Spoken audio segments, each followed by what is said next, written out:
Hi, it's David Newlands from Portobello in Edinburgh, Scotland here again. And today I'm going to talk a bit more about how we express the future in English.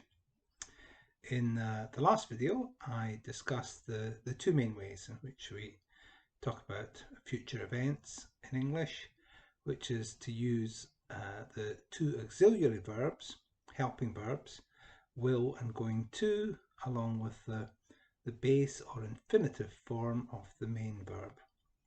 Let's just briefly recap.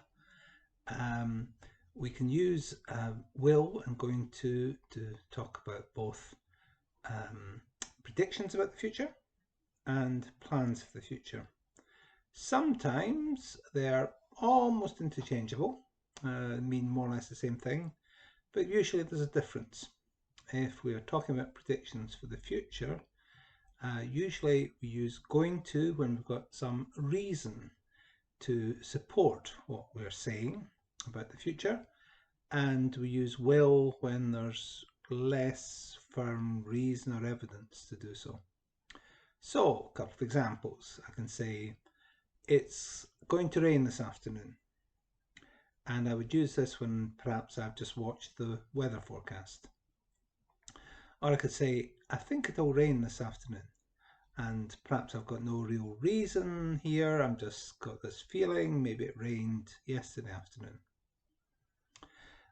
When we use will and going to talk about plans for the future, we normally use going to when we've already made a decision about what we plan to do before we speak, before we explain.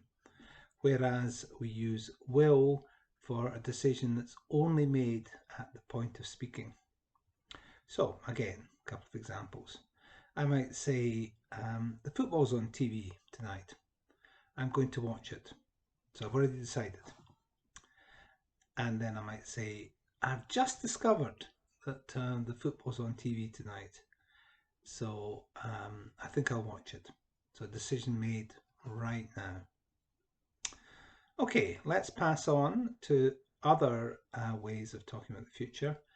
And we can use no less than 4 other verb forms in different circumstances in English to talk about the future, so that we can talk about the present simple, the present continuous, the future continuous, and the future perfect.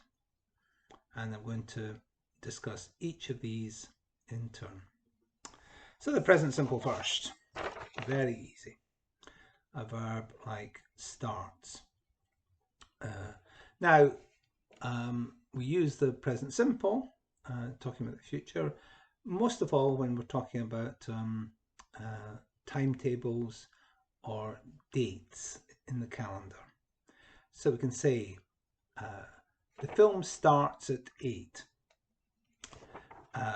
Or a couple of other examples, we can say, my train leaves at 6:10. It's my birthday tomorrow. When we use the present tense in a subordinate clause, introduced by conjunctions like if or when or until or before, this supports a main clause in the future.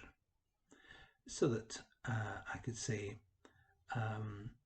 if lockdown is lifted, I'll go to Spain. What we don't say is, if lockdown will be lifted, I'll go to Spain. So we use the present simple in the subordinate clause, the minor clause. Another example, I could say, I'll do my homework when I have time. I don't say, I'll do my homework when I will have time. The subordinate minor clause is in the present simple.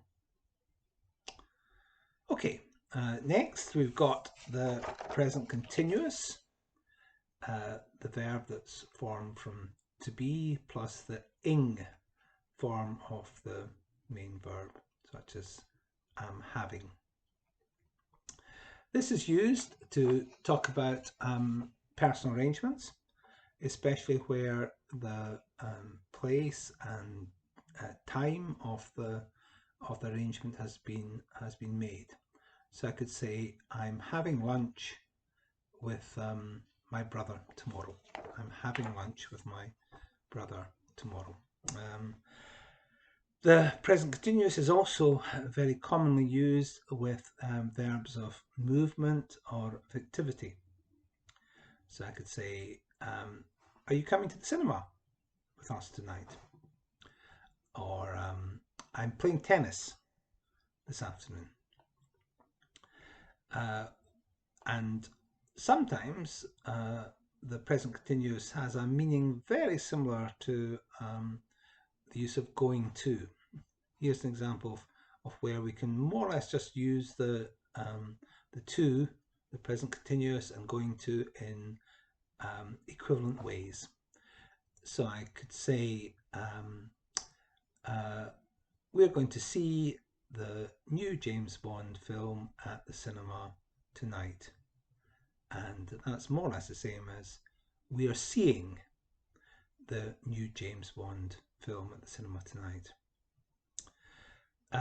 Where they differ, it's because the present continuous will express something that is fairly fixed, fairly definite, arranged, and the and going to is used to express a plan or intention.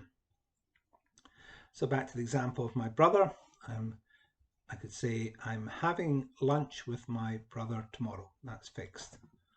I'm going to ask him to lend me £100 short of money. I'm going to ask him to lend me £100. That's my plan or intention for when I meet my brother. Okay, our third example is the future continuous, and this is will be plus the ing form of the main verb. Will be watching. It's an example of the future continuous. And the future continuous is used to talk about an event that will be happening before and after some point in the future. So I could say to my friend, come round anytime tonight if you want. We'll be watching Netflix. So this is an example of something that's going on for the whole evening, before and after any time that my friend's likely to come round. Okay, and then fourthly and finally, we have the future perfect. This is will have plus the use of the past participle. And an example would be will have done. That's the future perfect. And the future perfect is used to talk about something that will be completed by some definite point in the future. Let me give you an example. Again, we could say, I will have done my homework before the next lesson. So this implies that I've not done my homework. I've probably not even started my homework, but that I will have started it and finished it by the time that the next lesson comes around, by this point in the future. Okay, that's it.